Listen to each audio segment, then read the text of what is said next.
Welcome to DoubleVison Podcast. We're identical twin sisters who grew up with retinitis pigmentosa, a degenerative eye condition. I'm Jenelle, born 4 minutes earlier, so naturally, I get to go first. And I also work as a therapist, so I'm drawn to stories of healing and resilience. And I'm Joy. I work in the field of education, and I'm also a writer. I like to bring a creative lens to how we talk about blindness. Though we look alike, we've often seen this disease and life through very different lenses. That's why we created DoubleVison Blog, to share our stories, our struggles, and our laughter. Which is now morphing into a podcast. To remind us that there's no single right way to navigate blindness. On this podcast, we focus on the social and emotional impacts of losing vision. The parts of the journey that don't show up on the eye charts. Joy and I began a discussion on identity in our last episode, and it got us asking one of the great philosophical questions of our time. And by that I mean the moment in Zoolander where Derek is staring into a puddle and whispers, "Who am I?" It's ridiculous and dramatic and honestly perfect for this time of year because that's the question beneath every New Year's resolution. Before we discover what we want to do, we have to explore who we are. Well said, Jenelle. This is Joy, and that's why we asked Adam Mock to join us today. His work gets under the goals and into the foundations. Adam is a leadership coaching specialist, keynote speaker, and the author of Rescue Your Dreams. He brings more than 25 years of experience helping people and teams grow in clarity, confidence, and purpose. His corporate clients include Olympic athletes, Nike, PayPal, Jordan Brand, and Converse, among others, including the school that I work at. And I am not exaggerating when I say that I have heard groups of a couple hundred teachers cheer when listening to Adam present about courageous conversations, which hopefully we'll have him back to discuss on this podcast. So without further ado, we welcome Adam to DoubleVison Podcast. I'm so excited to be here with you both. I've been looking forward to this. It's always great being able to connect with you guys. Yeah, I think in the intro, what I didn't mention, this is Joy, is that beyond all of the incredible accolades you mentioned, I am privileged to call you a dear friend for both me and my husband, Ben, and that I have been able to watch you, and I can vouch that you live your life with just so much integrity, authenticity, generosity, all of the good things that you want in a human. So I appreciate that. And the feeling is mutual. It makes my heart smile. Yeah, you're absolutely one of my closest friends, you and Ben.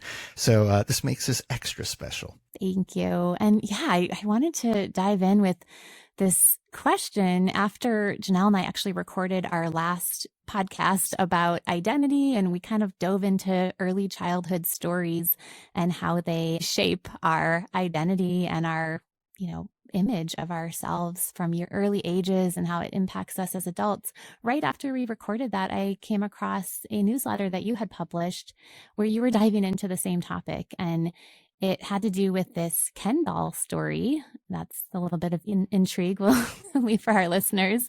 And what was interesting about it was such a reminder for me that sometimes we think that this is a conversation that is really only relevant to people with vision loss when we talk about vulnerability and early stories. And after reading your story that you shared, I was reminded that this is a human issue. This is something that no one escapes as humans, right? We are just vulnerable. And I'm wondering if you can share that story with our listeners and how that adds to the conversation of identity. Yeah. It was awesome. So like this past September, 2025, I turned 53 and I got an Amazon package. And what was interesting about that is I opened the package and it's a Ken doll, like from Ken and Barbie. So it's the cool hot pink and there's a Ken doll and, I start laughing and then my brain starts going like, who got me a Ken doll? And that sounds just like a funny gift, like almost it's going to be a gag gift, but it wasn't. You and Ben had actually gotten me that because I had shared this story with you, Joy, when, last saw you in person. But if I take you all the way back to childhood, I'm the youngest of 3 siblings. My sister's 3 years older and my brother's 6 years older. And, I remember it was easy to connect with my brother because we're boys and he had Star Wars figures and I had G.I. Joe figures. So it was easy for us to play. But I really wanted to connect with my sister as well. And growing up was hard. You know, I didn't have like an easy upbringing. And I just want to connect with her, but she was always playing with Barbie dolls. And I didn't want to necessarily play with a girl Barbie doll, you know, some of this little boy, but the G.I. Joe figures I had were too small at the time. And I know some people listening might go, but G.I. Joe figures were the size of Barbies. They were in their first run. But when I was growing up, we didn't have eBay or these secondhand places to get those, you know, doll-sized G.I. Joes. So I grew up on what's called the 3 3/4 inch G.I. Joe figures. So I had this idea that if I had a Ken doll, I can play Barbies with my sister. And I could feel good about that as just, you know, a little boy. And so I started hatching this plan that, like, you know, next time my family and I ended up at Kmart, that I would get this Ken doll and I would try and convince, you know, my parents to buy it for me. And so I ended up at Kmart. And I'm in the hot pink aisle of Barbies. And this is like back in the day. It's kind of still like this a bit in toy sections, but not like it was in the 80s, where like there were so many toys available in the 80s, and the aisles were packed, you know. So I find Ken, and I was getting really excited. I was looking at this Ken doll, and I was like, oh my gosh, my plans are coming to fruition. Now I just have to figure out, like, the final hurdle. How am I going to get my parents to pay for this and, you know, buy me this doll? And as I'm looking at it, in my peripheral, you know, out of the coming, like right down the aisle, are these two boys, a bit older than me. And right away they see me holding this Barbie doll, you know, this Ken Barbie doll. And one just points at me and just like it insults me with this homophobic slur that just absolutely crushed me. I was ridiculed and mocked. And listen, I know as kids, we don't escape these types of things, you know, getting teased and picked on. Like, I get that. But it was like the venom that their tone was laced with. And this it wasn't even disappointment. It was ridicule. And it wasn't so much what they said, it was how it was said. I don't care if people think I'm gay. Like, that's not an insult to me as an adult man. That I don't care about. As a kid growing up in the 80s, not only was the slur insulting, but it's this venom behind it. And I remember just thinking in that moment, like, I'm crushed. And apparently my ideas and my desires, like to want to connect with my sister and my love of toys, all of this is worthy of ridicule. I'm worthy of being made fun of and pointed and laughed at. And so I just put the doll back, and I didn't say anything to my parents. Never ever shared this story with my sister. She actually read the newsletter and heard the story for the first time. Oh, wow. When that newsletter came out. Yeah. And so I shared that story with you. And I think what was so sweet about it is a funny gift to get me as an adult man, but it also was a thoughtful and loving gift that absolutely closed the loop on that story. That it was this beautiful gesture of like, no, Adam, have your Ken doll and you enjoy that Ken doll, and put it in your collection. So I thought it was wonderful. But yeah, it absolutely attacked my sense of self, Well, I'm glad that I got to be a part of closing that loop for you. And I just love how, behind the intention of getting the doll was just the desire to connect with your sister. Yeah. And I don't want to hog the conversation though, so I'll let Jenelle. Hi guys, it's Jenelle. I'm here too. And while I'm not a lifelong friend of Adam's, I have had the privilege of meeting you in person when I was visiting Ben and Joy down in Southern California for a very rainy Thanksgiving a few years ago. Yes. It was wonderful. It was quite the adventure. And as you know, on this podcast, we are exploring navigating vision loss. And as part of that, a lot of our listeners are dealing with grief, as Joy and I are as well. And as we have discussed in previous episodes, grief is just part of the journey. And yet, as we relate it to identity, I'm curious what your thoughts are on how we can hold space for grief and not gloss over it, and at the same time not cling to it as part of our identity. It's a great question, and it's a heavy question too, because grief is just part of our human experience. None of us are going to escape this world without grieving something, you know. And grief is usually shaped around loss. There was something that we had. A lot of people, you know, associate grief with the death of somebody, but it's something we had, something we loved, and it could have been, you know, maybe a physical ability or, you know, something that we were able to do before, but we're no longer able to do it anymore. And now we feel kind of lost. And I think there's two things that are key here when it comes to grief and identity. One is we have to accept the fact that we're going to grieve, and we have to accept the fact that life will change for every single one of us. You know, as I mentioned, I'm 53. So even as I get older, my body doesn't move like it used to move, you know, and my hair is changing color. And for some reason, when you get older, hair just grows in the weirdest of places, like out of my ears and stuff, you know? Yeah. So grief is one, just accepting the fact that change is going to happen and losses will happen. I think one of the most beautiful sayings I've ever heard around grief is that grief is love looking for a home. And what I love about this is it's not just talking about the death of somebody. It's saying that something that you really loved, something that you cherished, is not what it was anymore. It's gone. You can't do it the same way, or it doesn't exist anymore. But yet you want a landing pad for this beautiful energy of love and exuberance and desire and expression, and it feels lost right now. So I think when it comes to grief and identity, it's understanding that your identity is going to evolve as you get older, and it's going to change as life's winds come at you.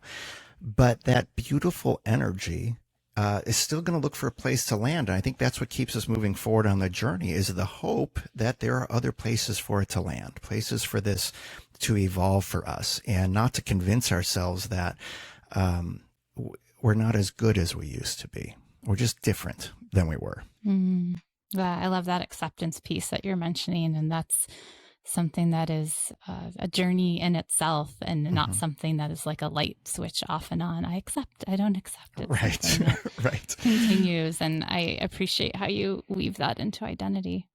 Thank you. Yeah, it's hard. Like I said, it's a heavy one, but grief is not it's not a death sentence by any means. It's just an opportunity to go, okay, I need to recognize that things are different.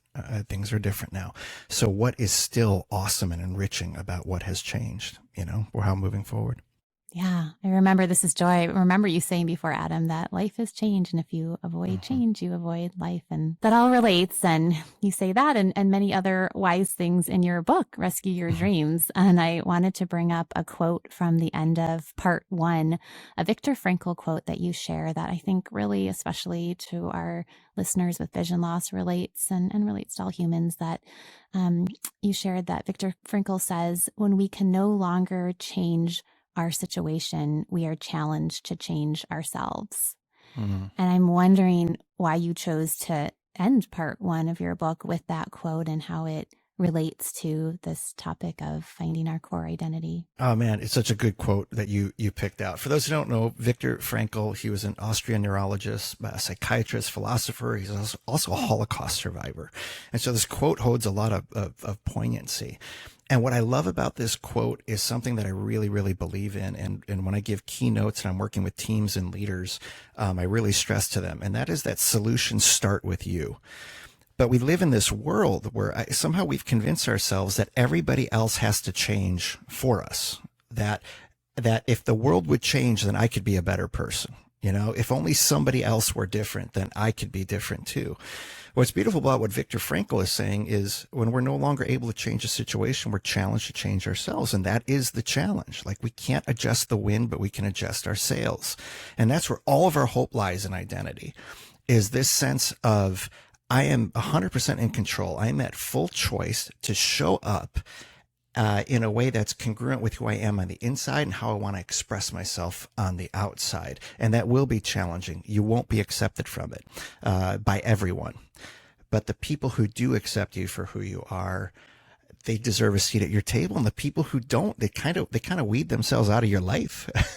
So it's kind of this beautiful filter, you know. But I love that quote, because the hope is all in the fact that we can change ourselves. That's 100% in our power, is to change ourselves, at least our mindset.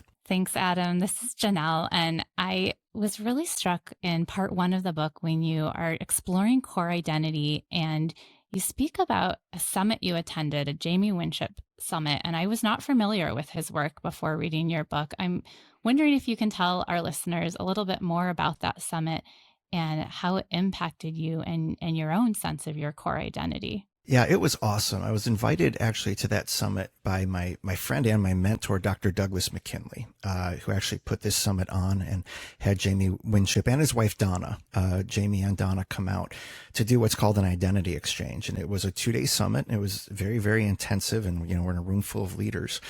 And what's awesome is Jamie and Donna, they've, like for decades, they've brought what they call peaceful solutions. And they've done this like really conflict ridden areas of the world. Like they work with other governments around their sense of identity in order to help them move forward with people that they're in conflict with. And so they actually developed something, it's a really powerful identity-based approach to transformation, and it helps people discover their true identity, unlock these new levels of resilience for themselves, even like innovation and creativity. So I was really excited about this. As a creative myself, I was like, this is going to be great. And he said something in that. I remember taking notes, and he said something in that is almost counterintuitive to a lot of us when it comes to identity. And he clarified the idea that you are not your job, what you do.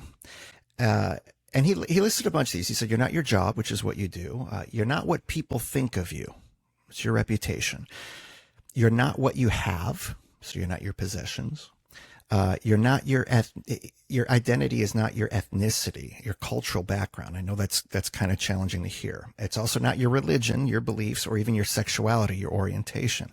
These are things that you can enjoy and you can celebrate, and you can even express your sense of self through these things. Like there's nothing wrong with that. So I'm not diminishing any of these things at all.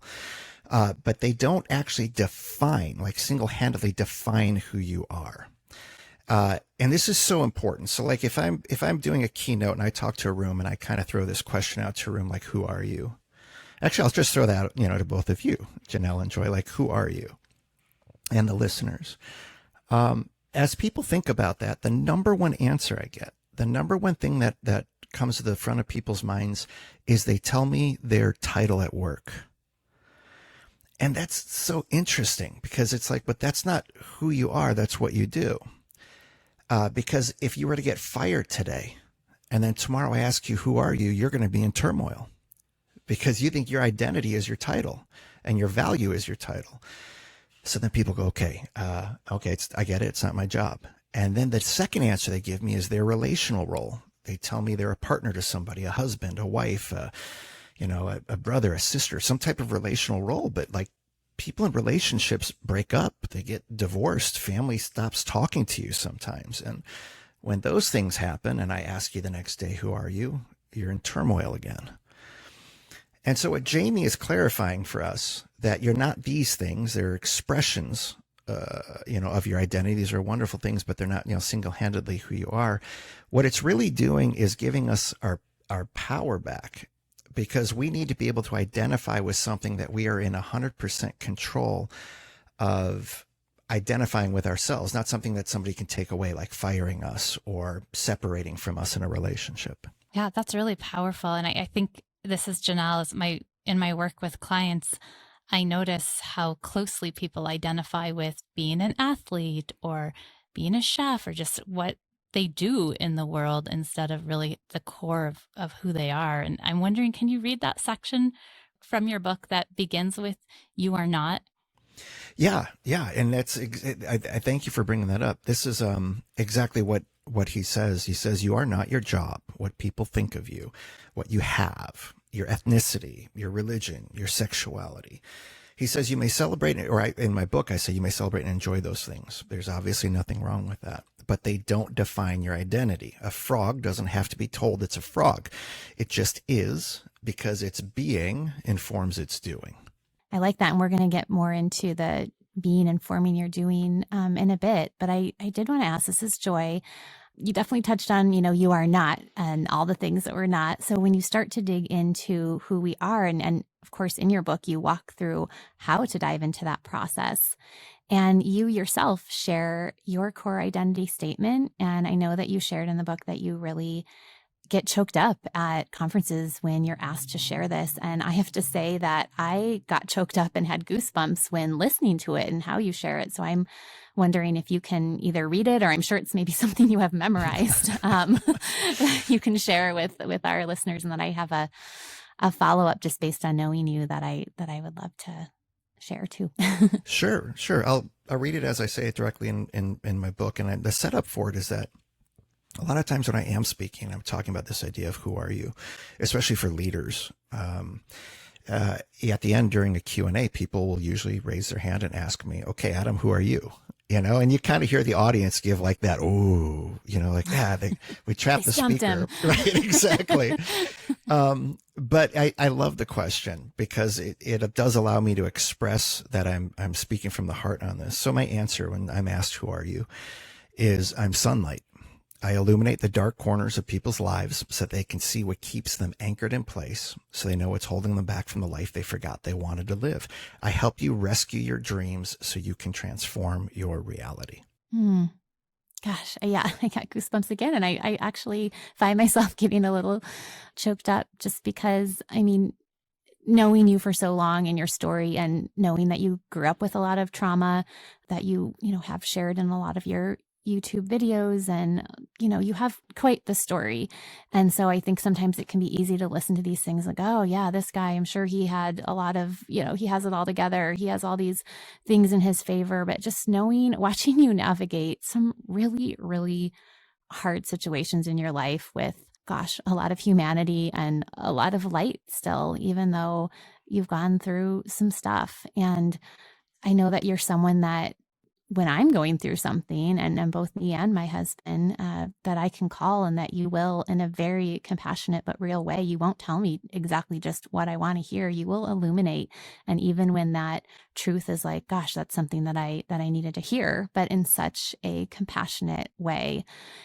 I just love that you were able to come up with a statement that really is like, oh gosh, yeah, that's Adam, And so it's just, yeah, I love that so much. And just knowing both you and your wife, Sarah, that you guys are those kind of people that will dig in and do the work. And that's why we invited you on, because I want our listeners to be able to delve into this as well.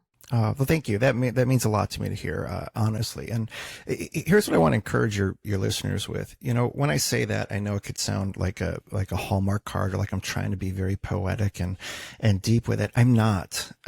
Like, as a grown man in this Western culture, there's a lot of pressure for me to want to say something like, I'm a dragon, like I'm this big, mighty, powerful beast. Sunlight is like calling myself a flower. What I'm really saying with that is what you were touching on is, sunlight. It's not like flipping a light switch on and off in a room. It's not like it's dark and then you're startled because somebody woke you up and flips the light on and, is talking at you, really loudly when you were asleep or something like. It's not like that. Sun rises and it sets. So there's kind of this gradual effect of it. And when you start understanding your identity and you wrap it around this idea of like, well, who are you at your core? A really beautiful thing happens.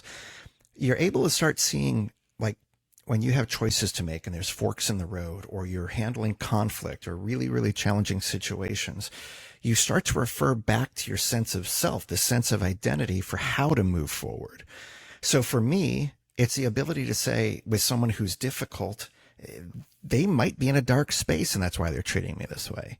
They might be ignorant or not know some things that I'm privy to that are making them act this way.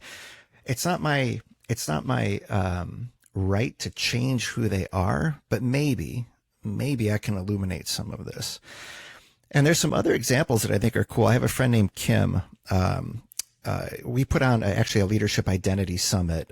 Myself, Dr. McKinley, Hendry Kutsia, and some other facilitators in Silverton, Colorado. We've done this 2 years in a row now. And one of the people who helps put that together is a doctor named Kim Furry, and she's awesome. She's just awesome. And Kim shares about her identity, and she calls herself a barrier breaker. And if you could see her, she's just the most like warm, welcoming person you want to hug. You know, we haven't known each other long, but she says I'm like a kid brother to her. So there's just this endearing affection between us. But as a barrier breaker, the second she sees a wall come up from anything, resistance from somebody, a reason why two people don't want to work together, a reason for why something isn't possible, Kim resorts back to the fact of, oh my God, I'm in this space and time for this moment because I'm a barrier breaker. I can break these walls down. I could find a way forward on this. And that informs her being, informs her doing. I know we're going to, unpack that more later, but it allows her to say, how should I approach this conversation? Or how should I approach this challenge?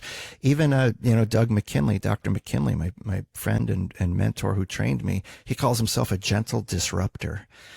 And that's exactly Doug. Doug will smile at you, and with a really warm tone and probably a hand on your shoulder or even a hug if you need it, he'll just tell you some really hard truths because he's a gentle disruptor. He's going to disrupt you in a way that says, like, listen, I'm sorry this is going to be uncomfortable, but I love you enough to bring this up to you.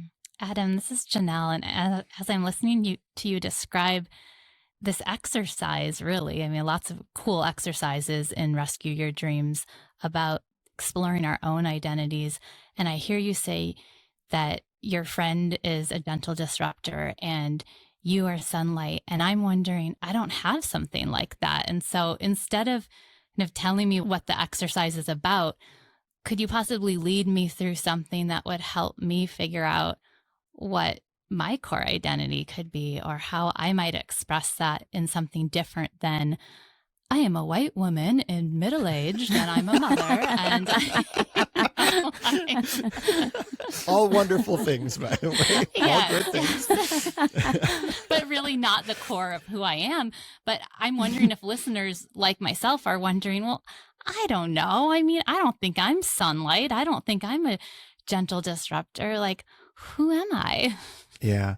So Jenelle, thank you. It's a great question. That's what all of part one of the book is about. And so what I'm going to do is condense chapter 1, 2, and 3 I'm going to condense chapter 1 and 2 into some really digestible pieces for people to focus on and maybe even what we can work through right now. And then we're going to expand a little bit in part 3 and see if we can get somewhere. I don't want your listeners thinking like they can spend 10 minutes going, this is who I'm not, and what's left is exactly who I am. And then they walk away going, this is who I am for the rest of my life. And it doesn't work that way. This sense of finding yourself an identity is a process, because even once you name it or claim it, you need to get your reps in of actually living it out congruently all the time through that lens to kind of, really build a solid structure.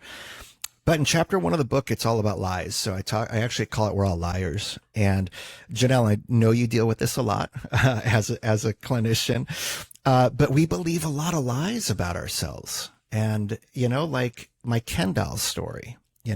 I believe this lie. They didn't have to say you're worthy of ridicule. Their actions made me believe that lie, coupled with other, times of ridicule and, just some harsh upbringing. And so really, first thing we have to do is what I call like clearing out the lies. Call it head trash or stinking thinking, limited beliefs. I know you deal with this a lot, Jenelle. So yes, I do. let me just ask you, and I'll throw this out to you too, Joy. In the spirit of this, we believe a lot of lies. I would just ask you both, what's one lie that you believe about yourself? And think about what that's saying. It's like, it's a lie. You're about to claim the lie that you believe, and we need to call this forward. So what's a lie that you believe about yourself? This is Joy, and I'll say that I'm oversensitive, that I'm too sensitive. Okay, so that's a lie for you. So it's not true that you're too sensitive is what you're saying. Okay, Jenelle, how about you? That I would be a better or more successful person if I didn't have vision loss. Wow. Okay. So for you, the lie would be that your vision loss is holding you back from your definition of success. Yeah. Okay. So that's a lie for you. And for Joy, for you, you're not oversensitive. And so chapter 1 takes you through all these lies. We usually have more than one, but I think this is a good starting ground. So since we know they're lies, that means, Jenelle, for you, your vision loss is not holding you back from your definition of success. at all. We know that it's not doing that because you called it out as a lie. And Joy, we know that you're not oversensitive. So now this might be your sense of sensitivity or your sense of emotional connection with other people, or we'll call it your sense of care, could be a strength of yours. We don't know yet. And so in chapter 2, we take an honest look at that stuff. Chapter 1 is about clearing out the house. You know, sometimes you buy a house from somebody and you need to refurbish it on the inside. You need to rehab it because people left their garbage everywhere, and you need new piping because you have slab leaks in California or whatever. Like, you can't just move your furniture in on all the dirt and clutter that other people left in there. So we clear that out, and then we start moving in intentionally the things that are meaningful to us to create the space that we want to dwell in, that we want to live in. And so in chapter 2, when all of the lies are cleared out, we start taking a look at your strengths, your weaknesses, and your limits, because it's important for you to know what's strong with you, not necessarily what's wrong with you. Areas, be an honest assessment of what you might not be great in. And then limits, either temporary limits that you have or permanent limits that you have, so we know what we're operating in. And so for you both, if I were to ask you both, what's something that you both know you're good at, what would you say? This is Joy. I would say writing, storytelling. You are, Joy. You're very good at that. Jenelle, how about you? Joy's got writing and storytelling. How about you? Offering care and compassion to myself and others. I will vouch for that. You're good. I love it. So you offering care and compassion to yourself and to others. These are beautiful strengths, and you both were able to call that out pretty quickly. And, you know, people like to dwell on their weaknesses and what's wrong with them. It's hard for them to admit the things that they're strong with. So that's great. So now that we know that, Joy, you have this creative side and a very articulate side of you, and we know that you're not oversensitive, that means some of your sensitivities or care for other people could come out through this writing or this expression. And Jenelle, for you, if your blindness is not holding you back from success, then your success is probably found in your ability to care for other people, including yourself. So now we start to hone in on, well, what does this look like for our identity? So I'll ask you all just some weaknesses just to keep with this. If I were to ask you, what's something you know you're not good at that you can improve in? What would you say? I guess tech for me, sometimes tech or different, technical things. Okay. So tech for Joy. Janelle, how about you? Being judgmental towards myself and others. Oh, okay. And so maybe is that too deep of a thing? I know Joy's like, oh gosh, yeah. Now I feel a little surfacey.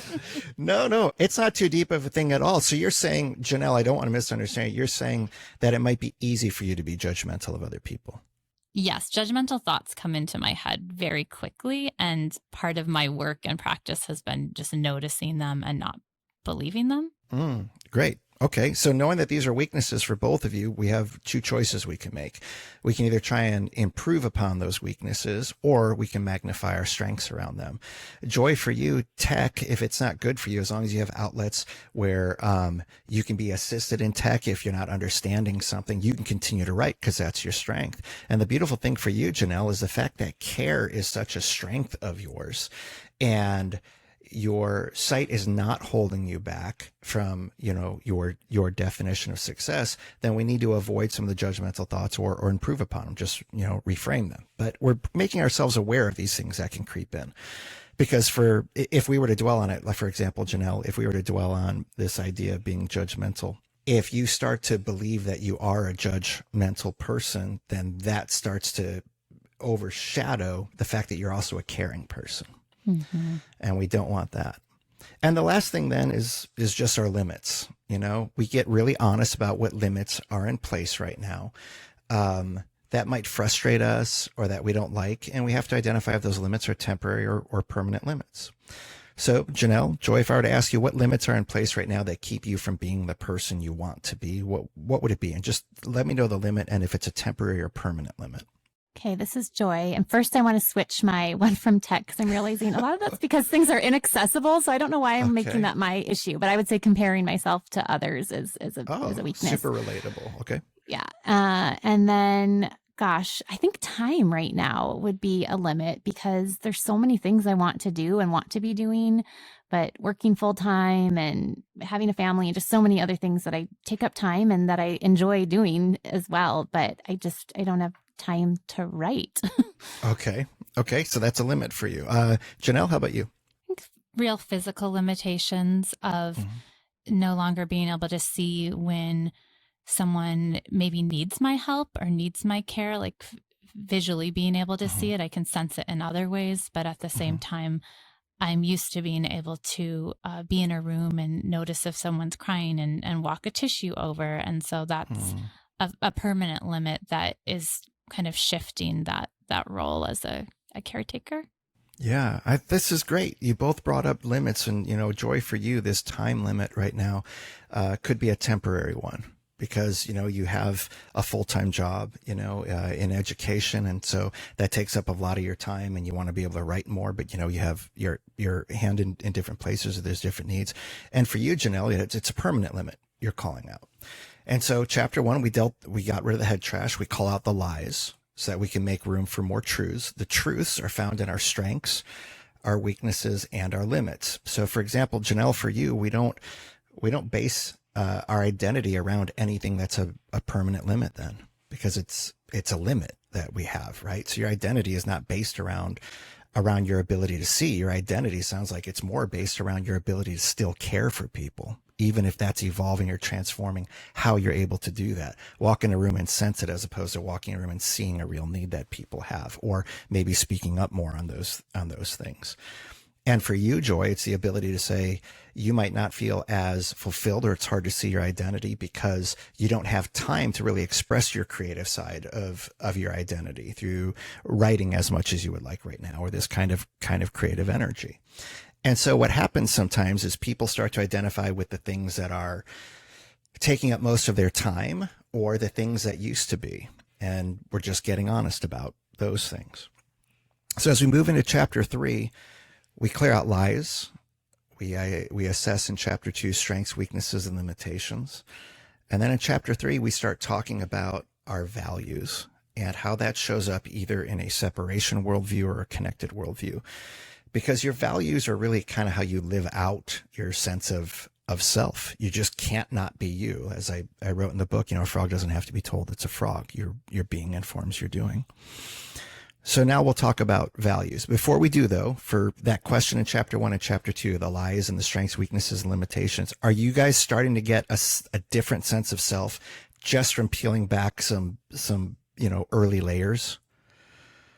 Yeah, these are really good questions. I mean, some of them I've journaled or thought about before and dug into, but I think even going into the limits and whether it's even a temporary or permanent one, this is really helpful.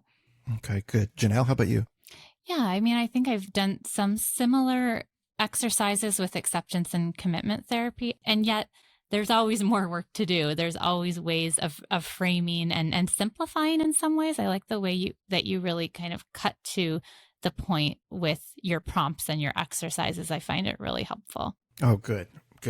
So here's what we're going to do for the last one. And the last one, this is good for your listeners too. I would tell them just to write it down, or you take note at what part of the podcast this is. Because there's going to be 4 things you do here, and you need to really understand what you value. And a lot of times people don't realize that what you value isn't, it's not like you have 20 values. It's not like that. What we're really trying to get to is your core values, like the core of who you are. We call them like life scripts. They are from the inside out, like they were always there. Nature and nurture. I'm sure, Jenelle, you've studied a lot of this, but they were always there, and we need to get to this core. Brene Brown talks about this a lot. Outside of your core values, which you only have a maximum of 5, but more like 2 or 3. Outside of that, you have your chosen values. It's the stuff that we hope that we can uphold. They resonate with us. We do our best to uphold them. It allows for some situational ethics. So like, you might think a core value of yours is let's say honesty, but if you knew being honest would hurt somebody and you withheld the truth from them, honesty is probably not a core value. It might be a chosen value. You're doing your best to be honest, but there's some situations where you're not going to be honest with somebody. And so there's a number of chosen values. And then you have should values, superficial societal values. Society says you should value having a lot of money, or an attractive partner, or, back when we were growing up, the nuclear family and all that stuff. Superficial. But we want the core values. So here's how you do that. 1, you're going to reach out to people who know you really well. family, friends, colleagues, lovers, as I bring up my book. Janelle and I got to laugh at that part. Like, we should bring that up, but you brought it up. So I totally we kept did. repeating it. We were like, lovers. We were mocking you, but we were really That's enjoying exactly that it. Yeah. I We were love that laughing you with you. did. Well, because, people know what we're talking about. But ask them, ask them what they believe your values are. And this is such a gift. Unless you're in this field or you're really focused on your own development, a lot of people don't have circles where they can have an honest conversation like this, where they go up to someone and they go, hey, what do you think my values are? What do you think I really value? And that's going to be a difficult conversation for some people, because some people are used to just being sarcastic with one another to get along, or, keeping it superficial. But really, people who know you well, just ask them, what do you believe my values are? And just take it as a gift. Don't correct them. Just say thank you. And maybe consider that what they see is something that you might not be able to see right now. And just hold to that. Write it down. Maybe meditate on it. Let it sink in for a few days. So that's number 1 of 4 steps here. The second is, I want you to think back between the ages of 6 and 12. And Jenelle, correct me if I'm wrong, but that's usually around when your personality is being formed, right? Or between 8 and 9, I would say, around that age. Around that age. And then there's a lot of identity formation that happens in adolescence as well. Great. Okay. So between the ages of 6 and 12, these are great formative years. And just ask yourself, what is it that you just couldn't not do as a kid? You just loved going to it. And then ask yourself, what value was I displaying when I did those things? So, for me, I drew all the time. I couldn't not draw. I would draw on the desks at school, and they would make me stay after class to clean all the desks because I was drawing cartoons on them. And, teachers would get mad at me. And I was displaying this value of creativity. I still can't not create as an adult. It just has transformed.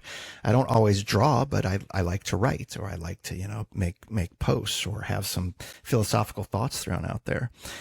But whatever it was, just ask yourself, what value was I displaying when I did those things? If you had a lemonade stand every weekend, maybe you valued entrepreneurship. Maybe you valued money, because it gave you a sense of independence and freedom where you could help other people with it. Just whatever that was. Number 3, you're going to think back over the last 3 to 5 years, so more recent times.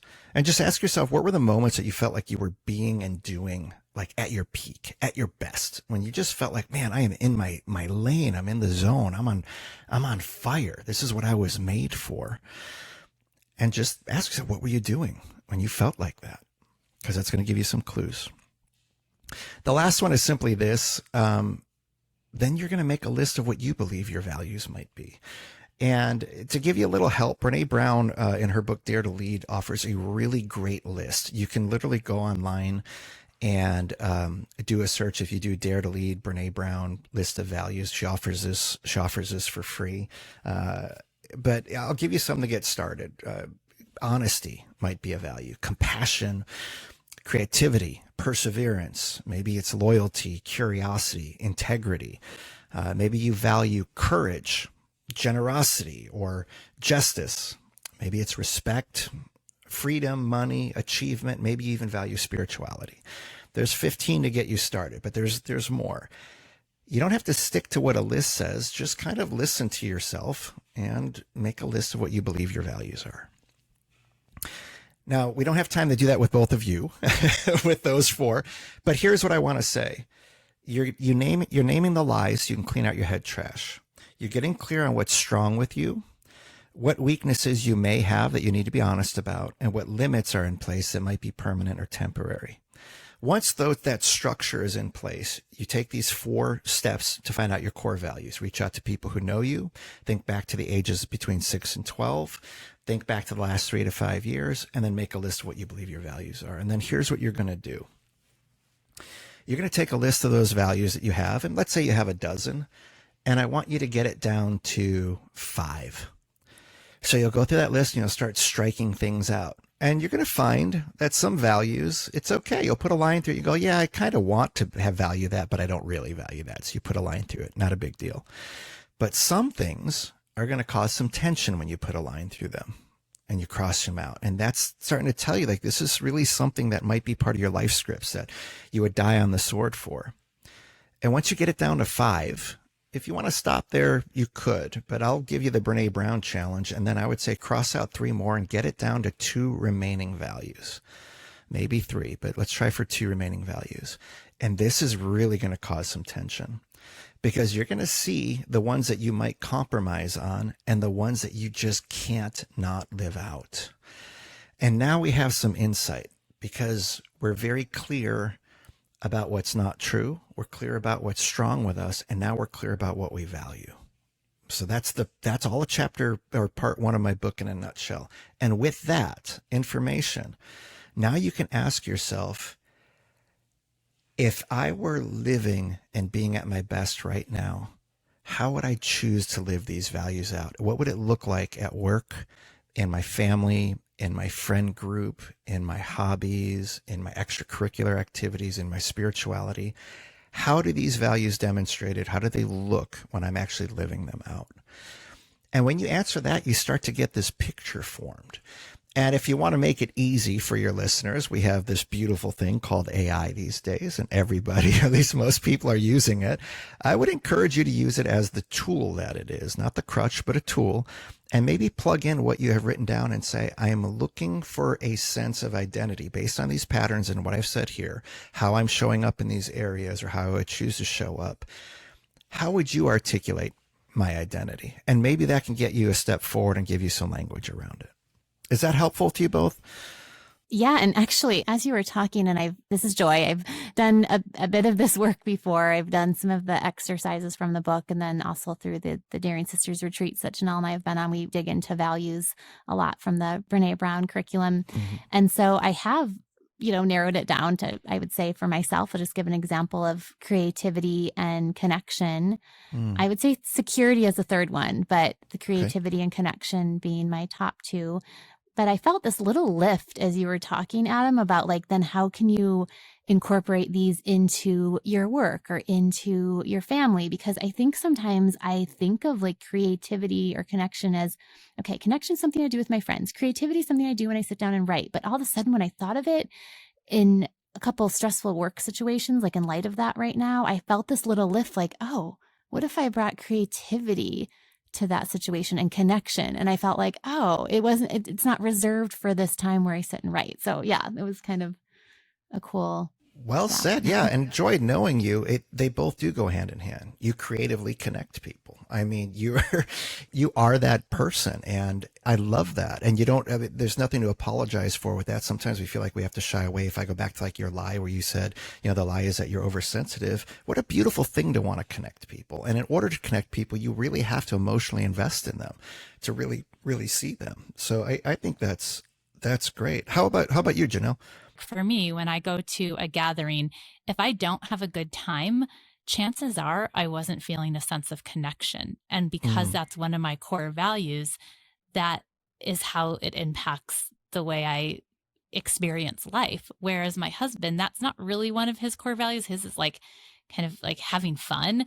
And so he doesn't really need that same connection. He just needs to have a good time when he gets there, or it looks a little different than mine. And so I love the values work because it can help us, instead of getting into that comparison game or who's right or who's wrong, it's oh, they just have different core values. And so that's why this feels different to them. And I want to loop it back, though, to this identity piece and how we begin to understand ourselves and our changing identities and our values. I'm curious, Adam, do core values change similar to how identities change? They don't really. And just the way you express them might change. Right? Jenelle, your ability, I love what you shared and the honesty in that, how, your sight is prohibiting you from walking in a room and seeing real needs that people have, but you want to connect with people and you do want to care for them. And so your way of doing that is being forced to change. It's being forced to transform and evolve, but you will always have that because your core values are life scripts. They've always been with you. Some of it could have been what you were taught from how you were brought up, and the other part could just be the way you're wired, the way you're made. Last year, I started really embracing this idea of how I'm made inside, and I think that's the simplest way to say it. There's this great song by Leif Vollebeck called Sunset Boulevard Expedition, and in it, he talks about not letting somebody fade away because he's not made that way. And it's like he has such depth of care that he refuses. He can't go against himself. He can't betray his inner self, right? His core. He's not made that way. And I think that gives a lot of people freedom to say, no, you know what? I'm not made as someone who is not going to care about somebody. I'm not made as somebody who cannot give a rip about connecting with people. I'm always going to want to connect with people. I'm always going to want to care for people. Even if I have to express that differently, I will always be doing that because that's core to who I am. So powerful. And that's part of the work that we're trying to do here on the podcast, is really encouraging people to look at the different ways you may be able to show up still as your true self, still with your core values, but doing it in a different way. And that's hard. And that's where I think the grief comes in, and the shifts, and where we need to challenge ourselves to do things in new ways that still resonate with the core of who we are. So as we wrap up this conversation on identity, Adam, I'm curious, is there something, especially in light of the new year, that we haven't touched on or that you want to add to the conversation?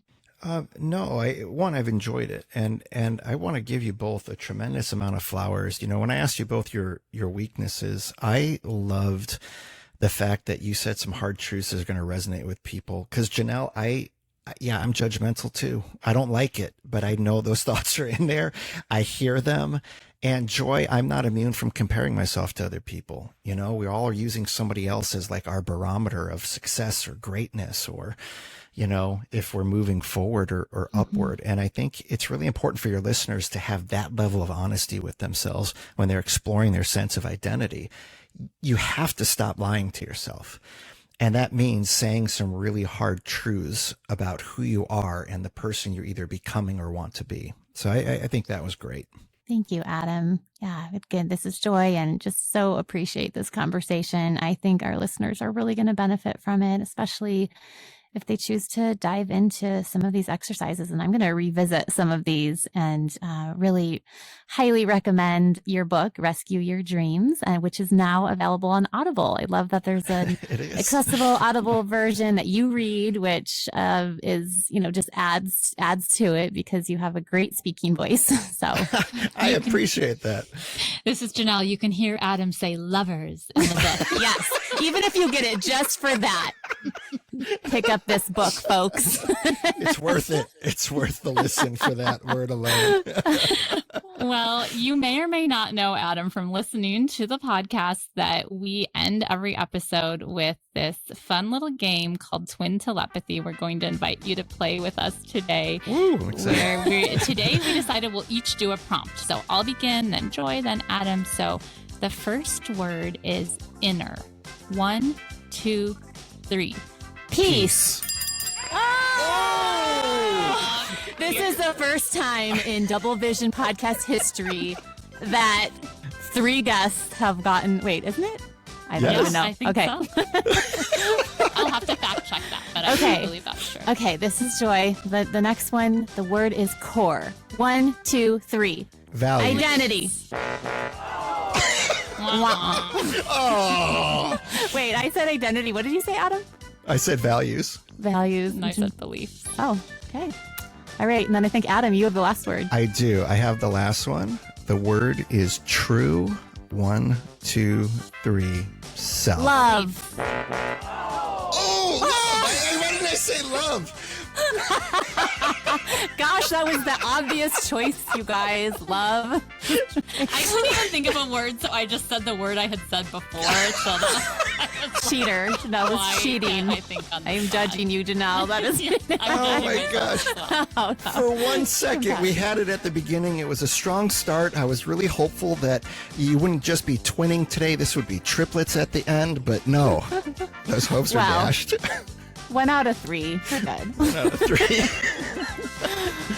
Well, once again, thank you so much, Adam, for joining us today. And thank you to our listeners. If they are interested in reading your book, Rescue Your Dreams, or in finding your YouTube videos, tell us all the things. How do they find you? Easy to find me. I mean, you can literally just Google Adam Mock and I'll come up. But if you want my book, Rescue Your Dreams, it's available in print, Kindle, and Audible, narrated by me, and you can get that on Amazon. And if you just want to connect with me, the best place is Instagram. Although I'm on LinkedIn, it just feels like a walking resume to me. So I want to be a little more organic and authentic in who I am. So check me out on Instagram at adammock.lcs for leadership coaching specialist, adammock.lcs on Instagram. Love connecting with people there. Thank you, and Happy New Year. Happy New Year. Happy New Year. Thank you for listening to DoubleVison Podcast. If you found this valuable, we'd love for you to leave us a review on the podcast platform of your choice or subscribe on YouTube. We'd also love for you to keep in touch with us on social media, Facebook, Instagram. And if you have an idea for an episode or something that you'd like to process, please feel free to leave us a voice message at 949-414-8336 or send us an email at mail@doublevisionblog.com. All of this is also listed in the show notes.